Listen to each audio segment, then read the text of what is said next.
লক্ষ্মীর ভাণ্ডারে এবারে প্রতি মাসে ২১০০ টাকা কারা পাবেন, কবে থেকে চালু? নমস্কার বন্ধুরা, একাডেমি ইউটিউব চ্যানেলে সকলকে স্বাগত জানাই। পশ্চিমবঙ্গ সরকার রাজ্যের মহিলাদের আর্থিক সুরক্ষার জন্য একটি নতুন দিগন্ত উন্মোচন করেছে।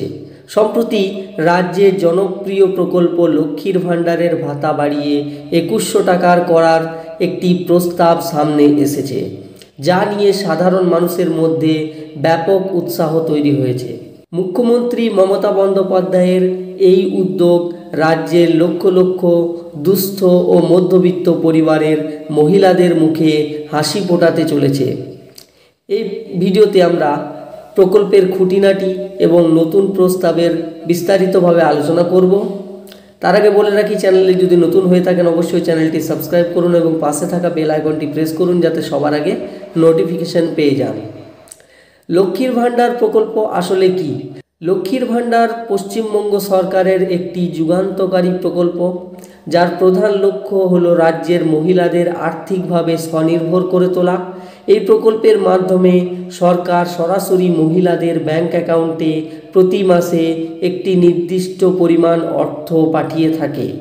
বর্তমানে সাধারণ শ্রেণীর মহিলারা প্রতি মাসে ১০০০ টাকা এবং তপশিলি জাতি ও তপশিলি উপজাতি শ্রেণীর মহিলারা প্রতি মাসে ১২০০ করে টাকা পান। এই প্রকল্পটি চালু হওয়ার পর থেকে বহু মহিলা উপকৃত হয়েছেন এবং তাদের দৈনন্দিন জীবনে কিছুটা আর্থিক সচ্ছলতা এসেছে। এটি শুধু একটি ভাতা নয়, বরং মহিলাদের সম্মান ও আত্মবিশ্বাস বাড়ানোর একটি মাধ্যম।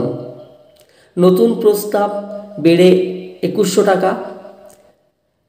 রাজ্য সরকারের নতুন প্রস্তাব অনুযায়ী লক্ষ্মীর ভাণ্ডারের ভাতা বাড়িয়ে ২১০০ টাকা করা হতে পারে। এই খবরটি প্রকাশ্যে আসতেই সুবিধাভোগী মহিলাদের মধ্যে আনন্দের ঢেউ ছড়িয়ে পড়েছে। যদি এই প্রস্তাব কার্যকর হয় তবে এটি রাজ্যের দুস্থ ও মধ্যবিত্ত পরিবারগুলির জন্য একটি বিশাল আর্থিক সহায়তা হবে। যখন সব দ্রব্যের মূল্য বৃদ্ধি পাচ্ছে, এই সময়ে এই অতিরিক্ত অর্থ মহিলাদের সাংসারিক খরচ সামলাতে এবং নিজেদের ছোটোখাটো চাহিদা মেটাতে সাহায্য করবে। তবে এই বর্ধিত ভাতা পাওয়ার জন্য কিছু শর্ত থাকবে বলে জানা গেছে। কারা পাবেন এই বর্ধিত ভাতা? এই বর্ধিত ভাতা অর্থাৎ ২১০০ টাকা সকলের জন্য উপলব্ধ নাও হতে পারে। প্রস্তাব অনুযায়ী যে সমস্ত মহিলার বার্ষিক আয় ২.১ লক্ষ টাকার কম, শুধুমাত্র তারাই এই সুবিধা পাবেন। এর জন্য উপভোক্তাদের একটি আয়ের শংসাপত্র বা ইনকাম সার্টিফিকেট জমা দিতে হতে পারে। সরকারের এই পদক্ষেপের উদ্দেশ্য হলো যারা সবচেয়ে বেশি দুস্থ তাদের কাছে যেন এই প্রকল্পের সুবিধা পৌঁছায়। সম্প্রতি সরকার আরও ৭২,০০০ নতুন মহিলাকে এই প্রকল্পের আওতায় এনেছে, যা প্রমাণ করে যে সরকার এই প্রকল্পটি নিয়ে কতটা আন্তরিক। কবে থেকে কার্যকর হবে এই নিয়ম? যদিও এই প্রস্তাবটি নিয়ে আলোচনা চলছে, তবে এখনও পর্যন্ত সরকারের পক্ষ থেকে কোনো আনুষ্ঠানিক ঘোষণা করা হয়নি। বিশেষজ্ঞদের মতে ২০২৬ সালের বিধানসভার আগেই এই সিদ্ধান্ত কার্যকর করা হতে পারে।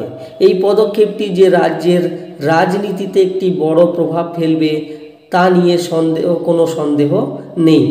আপাতত রাজ্যের মহিলারা অধীর আগ্রহে সরকারের চূড়ান্ত ঘোষণার জন্য অপেক্ষা করছেন।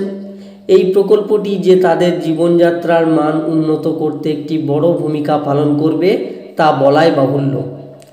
তো বন্ধুরা, আজকে এই পর্যন্ত। দেখা হচ্ছে পরের ভিডিওতে কোনো গুরুত্বপূর্ণ আপডেট নিয়ে। ততক্ষণ পর্যন্ত ভালো থাকুন, সুস্থ থাকুন। ধন্যবাদ।